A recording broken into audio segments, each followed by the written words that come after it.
오늘 주시는 하나님 말씀은 누가복음 23장 44절부터 49절까지의 말씀입니다. 때가 제6시쯤 되어 해가 빛을 잃고 온 땅에 어둠이 임하여 제9시까지 계속하며 성소의 휘장이 한가운데가 찢어지더라 그랬습니다. 마가복음 15장 25절에 따르면 예수님께서 십자가에 못 박힌 시각이 제3시였는데, 그렇다면 예수님은 십자가에 못 박힌 채 3시간을 달려 있었던 셈이 됩니다. 현대 시간 구분에 따르면 오전 9시부터 정오까지인 셈이죠.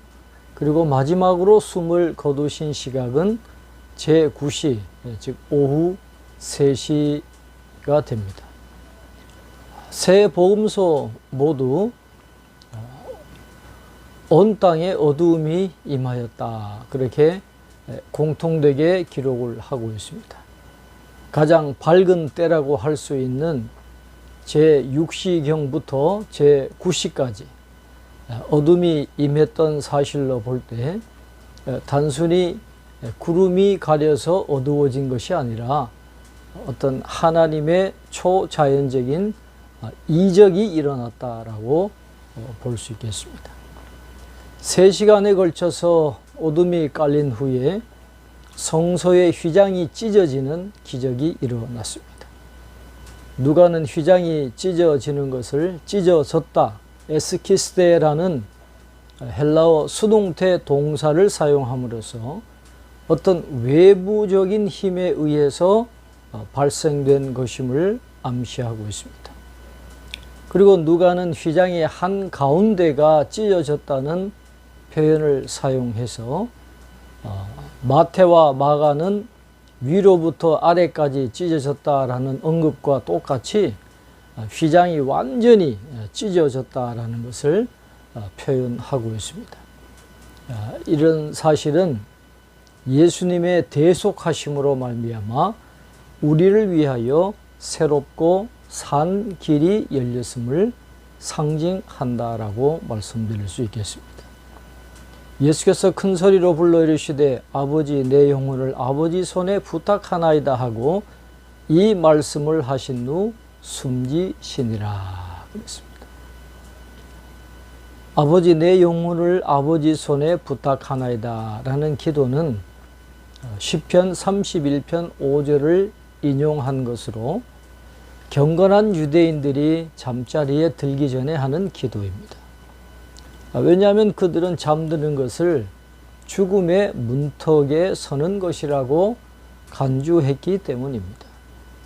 예수님께 있어서 이 기도는 신뢰의 기도이며 승리의 선언이라고 할 수 있습니다. 누가복음의 주님은 하나님의 말씀을 대언하며 능력을 행한 선지자로서 가난하고 눌린 자를 해방하는 혁명의 주로서 또 인류의 죄를 짊어지기 위해 묵묵히 고난받는 주의 종으로서 모든 것을 다 성취하신 뒤에 이제 자신의 영혼을 하나님 아버지께 의뢰하고 있는 것을 보게 됩니다. 누가는 다른 복음서와 달리 주님의 온전한 순종을 강조하기 위해서 십자가상에서 외치신 예수님의 다른 말씀들을 생략하고 있음을 볼 수 있습니다. 백부장이 그 된 일을 보고 하나님께 영광을 돌려 이르되 이 사람은 정녕 의인이었도다 하고 이를 구경하러 모인 무리도 그 된 일을 보고 다 가슴을 치며 돌아가고 예수를 아는 자들과 갈릴리로부터 따라온 여자들도 다 멀리 서서 이 일을 보니라 그랬습니다. 사형 집행 책임자로 보이는 백부장의 이 고백은 이제까지 당했던 예수님의 수치스러움과 고난이 정당하지 못한 것이었고 오히려 예수님의 모든 말과 행동이 옳았다는 사실을 극적으로 선언하는 것입니다. 여기서 백부장이 예수님을 의인으로 인정할 수밖에 없었던 그 된 일은 3시간에 걸쳐서 해가 빛을 잃고 땅에 어둠이 덮였다는 것과 휘장이 찢어진 사건을 말하는 것입니다. 백부장이 하나님께 영광을 돌렸다라는 이 표현은 하나님의 은총과 신적 능력의 나타남에 대한 누가의 독특한 반응이 반영되어 있다라고 볼 수 있겠습니다. 평행본문인 마태복음 27장과 마가복음 15장에서는 하나님의 아들이었다라고 백부장이 고백한 것처럼 한 반면에 누가는 의인이라 그렇게 말하고 있는데, 이것은 누가가 이방인을 주로 염두에 두고 있었기 때문에 하나님의 아들보다는 이 의인이라고 하는 법정 용어가 이방인들에게 설득력이 있다라고 생각을 했기 때문입니다.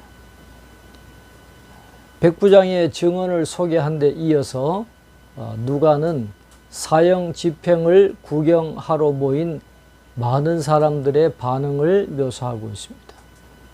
이 무리들 중에 대부분은 예수님의 십자가 처형을 하나의 구경거리로 생각하고 몰려들었지만은 너무도 참혹한 예수님의 모습과 형 집행 과정에서 되어진 여러 사건들을 목격하고서는 저마다 두려움과 양심의 가책을 느끼면서 돌아갔다라고 기록하고 있습니다.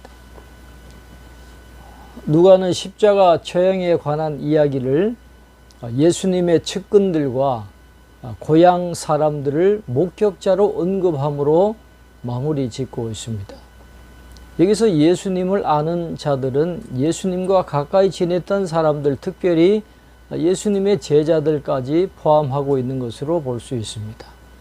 그리고 갈릴리로부터 따라온 여자들에 관해서는 마태와 마가는 그 여인들을 몇몇의 신분을 밝히고 구체적으로 언급하고 있지만은 누가는 앞에서 언급을 했기 때문에 여기서는 더 이상 언급하지 않고 있음을 보게 됩니다.